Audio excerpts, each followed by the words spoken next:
Okay, so now let's move on. Let's talk about Miss Tina, honey, who claimed she was hacked. And this seems to be her go-to excuse whenever something goes down with her social media. She always blaming it on a little hackalation. As like says, how many times you gonna use that as an excuse? But anyway, so according to E Online, shout out to y'all for this story. After the rapper, whose real name is Sean Carter, was accused of R-wording a 13-year-old girl with Sean Diddy Combs in a civil lawsuit filed on December 8th, fans noticed Knowles' Instagram account appeared to like a post on the social media platform from ABC7 Chicago detailing the filing. As of December 9th, Knowles' account appears to have unliked the post. However, the fashion designer Tina Knowles was not a fashion designer. I don't know what y'all thought y'all was making with House of Diarrhea, but that was not fashion. But anyway, let's continue. So they said the fashion designer shared on December 9th that she was recently hacked, saying, "I was hacked." This is what she wrote in a post shared on Instagram. "As you all know, I do not play about my family. So if you see something uncharacteristic of me, just know that it's not." Well, child, we don't know y'all. So don't sit up here and try to act like, oh, if you see something out of character, just know that it was me. Well, look, didn't Solange beat his ass in the elevator? Is that uncharacteristic of her?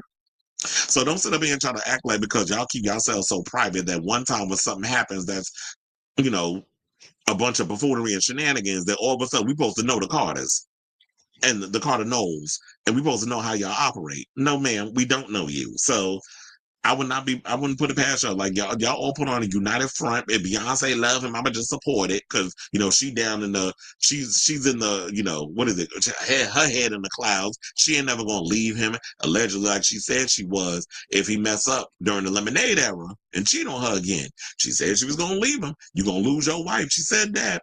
I doubt it, but that's what she said.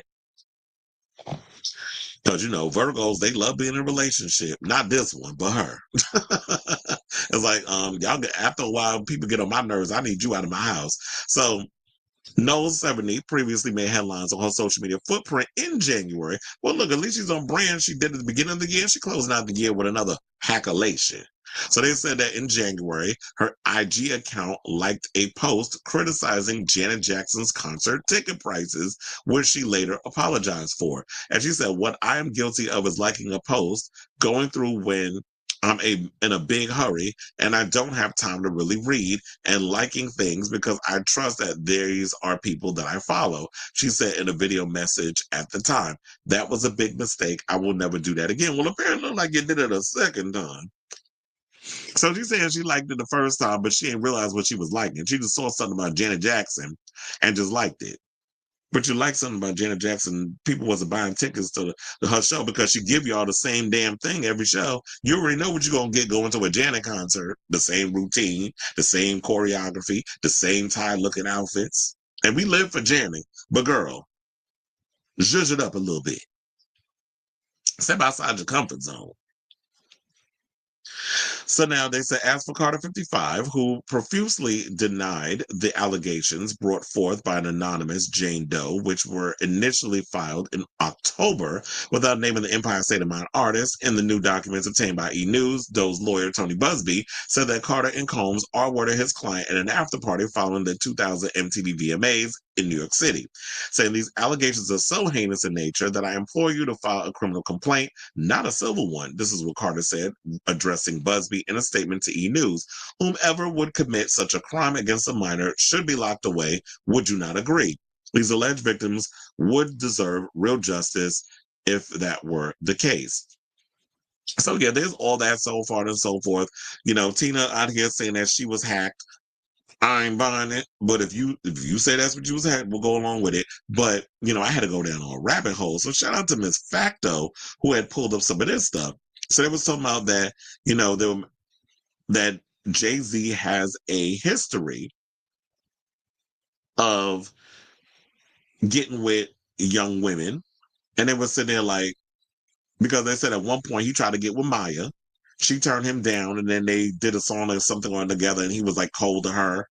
And then there was this thing they said, despite the public knowledge of R. Kelly's marriage to underage Aaliyah and the 2002 leak of a tape involving minors. Jay-Z continued to collaborate with him in 2004, releasing 2 albums and going on tour together. Additionally, Knowles later revealed in an interview that Jay-Z was aware that R. Kelly had minors in the studio during their time working together. Another post that they brought up was they said that Jay-Z also refused to let Beyonce perform with Sean Paul at the VMAs, being the only man on stage with B. And I've always said this over the years, like, damn, why can't Beyonce work with other male artists? She can't work with Sean Paul. Like, they did Baby Boy together. So he should have been in the video with her and it's performing. But you know them Sagittarius, y'all are real selfish and y'all get possessive.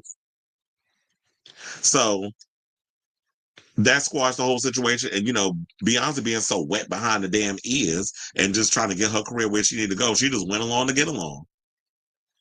They also said that in another interview, Bun B, who worked with Beyonce on Check On It, this is the one I was trying to remember yesterday, and I can't remember who it was, but they said Bun B, who worked with Beyonce on Check On It, revealed that Jay-Z called during the video shoot and told all the men to leave the set.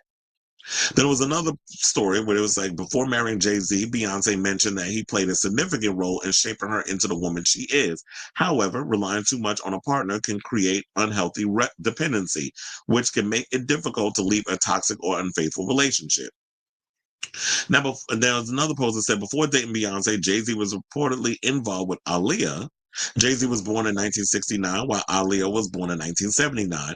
Both Jay and Dame Dash were linked to Aaliyah after her controversial marriage to R. Kelly, who was later exposed for his predatory behavior.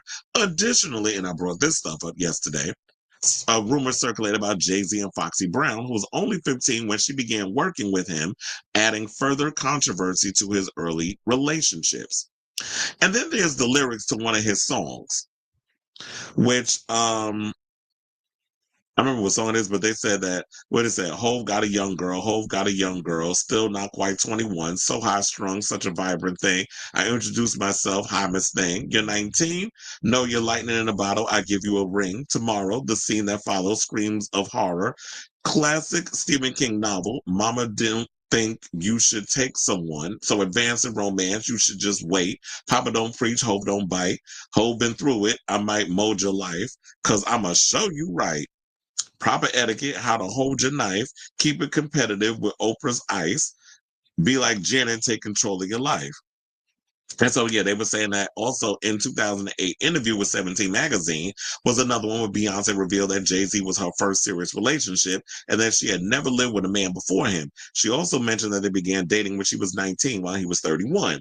Then they also said that on finally settling down with Jay-Z, she said the following: I was 18 when we first met, 19 when we first started dating. There was no rush. No one expected me to run off and get married. I really don't believe that you will love the same thing when you're 20 as you do 30. Well, I've been saying that for years, that your love ain't gonna be the same when you get to certain decades or certain parts of your life. So that was my rule. Before the age of 25, I would never get married. I feel like you have to get to know yourself, know what you want, spend some time with yourself, and be proud of who you are before you share that with someone else. And so, yeah, so there was like that, because some people were saying that over the years she kept changing the date in regards of when her and Jay started hunching or being in a relationship with each other. So some people are speculating that, you know what, he's had a history in the past of being with younger women where you were like pushing 30, but you getting with girls that are teenagers. Because my generation, because Beyonce, Foxy, who else? I say Maya, we all in the same age range. So when you got Sean, who is in his mid 50s, and Beyonce, who was in her early 40s, there was a huge age difference. And I know now Gen Z kind of looks at it funny because of the whole age situation, but back then it wasn't a big deal. But I can see like people were kind of side out of the situation that maybe there is some truth to it. But look, that's what the court of law is about. If people are going to sit out here and accuse you of things, excuse me, and rake you through the coals, you get your lawyers to do what they got to do and prove that you are innocent in all of this.